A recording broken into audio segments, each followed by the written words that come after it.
ദൈവനാമം അതിയായി മഹത്വപ്പെടുമാറാകട്ടെ. കർത്താവിൽ പ്രിയ ദൈവമക്കളെ, നിങ്ങൾക്കേവർക്കും വീണ്ടും ജീസസ് വോയിസ് മെസ്സേജിലേക്ക് സ്വാഗതം. അല്പസമയ ധ്യാനത്തിന് ഒരു വചനം വായിക്കുന്നു. സങ്കീർത്തനം 116 വാക്യം 1. യഹോവ എൻ്റെ പ്രാർത്ഥനയും യാചനകളും കേട്ടതുകൊണ്ട് ഞാൻ ദൈവത്തെ സ്നേഹിക്കുന്നു. കർത്താവിൽ പ്രിയ ദൈവമക്കളെ, ഈ പുതിയ ദിവസത്തിൻ്റെ പ്രഭാതത്തിൽ നാം പ്രാർത്ഥനയോടെ ധ്യാനിക്കുന്നത് 116 സങ്കീർത്തനം 1 വാക്യമാണ്. ഇവിടെ സങ്കീർത്തനക്കാരൻ കഴിഞ്ഞ നാളുകളിൽ തൻ്റെ ജീവിതത്തിൽ ഉണ്ടായ പ്രതിസന്ധികളുടെ മധ്യേ, പ്രശ്നങ്ങളുടെ മധ്യേ, വേദനയുടെ മധ്യേ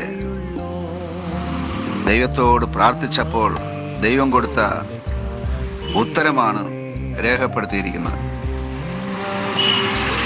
ഈ സങ്കീർത്തനക്കാരൻ പറയുകയാണ്, മരണപാശങ്ങൾ എന്നെ ചുറ്റി, പാതാളവേദനകൾ എന്നെ പിടിച്ചു, ഞാൻ കഷ്ടവും സങ്കടവും അനുഭവിച്ചു.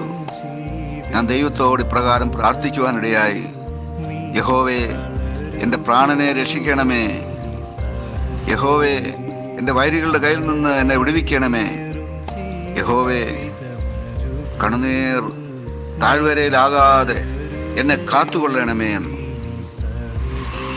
ആ പ്രാർത്ഥനയ്ക്ക് ഉത്തരമായി ദൈവം ഈ സങ്കീർത്തനക്കാരനെ,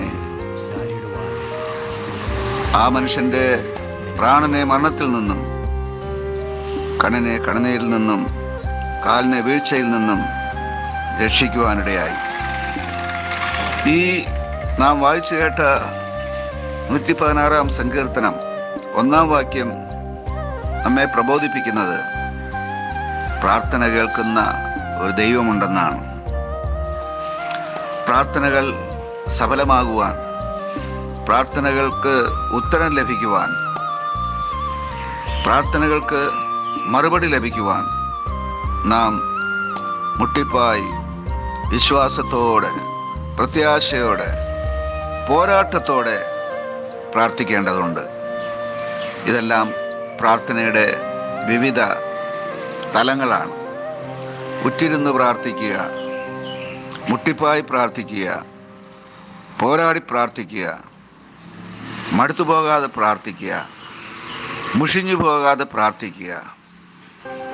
പ്രാർത്ഥനയിൽ നാം ഓരോ ദിവസവും ബലപ്പെടേണ്ടതുണ്ട്. നമ്മുടെ ജീവിതത്തിൻ്റെ സമസ്ത മേഖലകളിലും നമുക്കാവശ്യമായിരിക്കുന്ന നന്മകൾ ലഭിക്കുവാൻ ഏറ്റവും അത്യാവശ്യമായിരിക്കുന്നത് പ്രാർത്ഥന തന്നെയാണ്. ഇവിടെ സങ്കീർത്തനക്കാരൻ തൻ്റെ ജീവിതത്തിൻ്റെ പ്രതിസന്ധിയുടെ നാളുകളിൽ, മരണപാശങ്ങൾ തന്നെ ചുറ്റി വളഞ്ഞു പിടിച്ച നാളുകളിൽ, കഷ്ടവും സങ്കടവും തന്നെ പിന്തുടർന്ന നാളുകളിൽ, അയ്യോ യഹോവേ എന്ന് ദൈവത്തെ വിളിച്ചപേക്ഷിക്കുവാനും പ്രാർത്ഥിക്കുവാനും ഇടയായി. പ്രാർത്ഥന കേൾക്കുന്ന ദൈവം സങ്കീർത്തനക്കാരൻ്റെ പ്രാർത്ഥനകളും യാചനകളും അപേക്ഷകളും അംഗീകരിച്ചുകൊണ്ട് താനായിരുന്ന എല്ലാ കണ്ണുനീരിൻ്റെ അനുഭവങ്ങളിൽ നിന്നും, മരണത്തിൻ്റെ താഴ്വരയിൽ നിന്നും, വഴുതി വീണുകൊണ്ടിരുന്ന വീഴ്ചയുടെ അനുഭവങ്ങളിൽ നിന്നും തന്നെ രക്ഷിച്ച് വിടുവിച്ച് കരകയറ്റി. അതുകൊണ്ട് തുടർന്ന് ഈ സങ്കീർത്തനക്കാരൻ ഇപ്രകാരം ദൈവസന്നിധിയിൽ നന്ദിപൂർവ്വം ഓർക്കുകയാണ്, ദൈവം എനിക്ക് ചെയ്ത സകല ഉപകാരങ്ങൾക്കും ഞാൻ ദൈവത്തിന് എന്ത് പകരം കൊടുക്കും? ഈ ചോദ്യം അദ്ദേഹത്തിൻ്റെ മനസ്സിൽ വന്നപ്പോൾ തന്നെ ഉത്തരവും ഓടി വരുവാനിടയായി. ഞാൻ രക്ഷയുടെ പാനപാത്രമെടുത്ത് ദൈവത്തിൻ്റെ നാമം വിളിച്ചപേക്ഷിക്കും.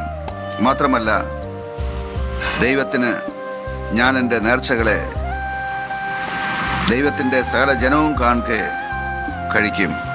ഇത് തൻ്റെ തീരുമാനമായിരുന്നു. അതേ പ്രിയമുള്ളവരെ, പ്രാർത്ഥിച്ച സങ്കീർത്തനക്കാരന് ഉത്തരം ലഭിച്ചു.